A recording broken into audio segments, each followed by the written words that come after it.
tons of people out here that are targeting kids.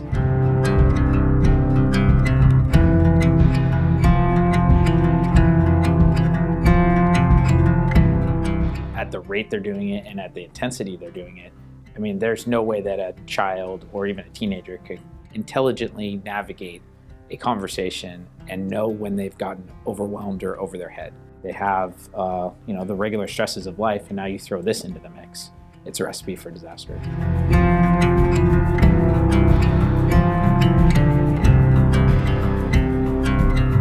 Having an open dialogue conversation with your kids about social media is probably going to be one of the best tips, but knowing what accounts they're using, what social media platforms, their username, passwords, those need to be shared with the parents so that at any time they can get on and look and see what's going on with that.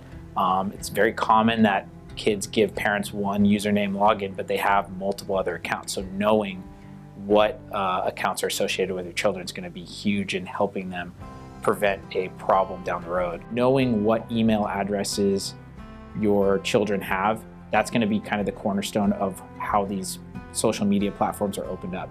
Making sure that you're with them when they're using these different forums and electronic devices. When you're getting ready for bed or it's getting late, a lot of Comcast and these other internet providers allow an ability to shut off certain electronic devices access to the internet. So at least you know that when you're out of the room, they're not going onto these. Do we really know who we're talking to when we're engaging in a conversation on an online platform or social media platform?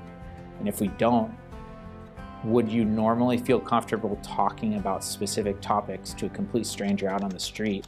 Putting it in those perspectives might help kids realize that, yeah, there isn't a ton of anonymity on these electronic devices, and that they're just as exposed and vulnerable on these social media sites as they are if they were to walk around in the city or anywhere else and talk to people or engage with other strangers.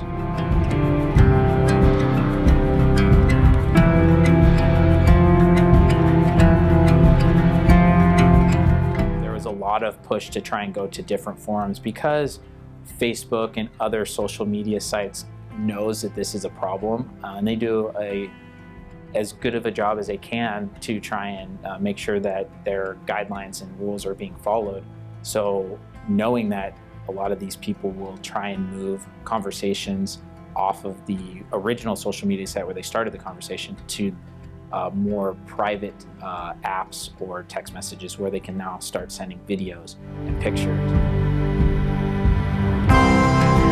Yeah, it'd be great if everyone could not use social media and not have electronic devices, but I don't think that's realistic. So let's go with a more realistic plan of educating the kids and educating parents in regards to what's happening, what they can do, and that open dialogue hopefully will prevent a lot of problems down the road.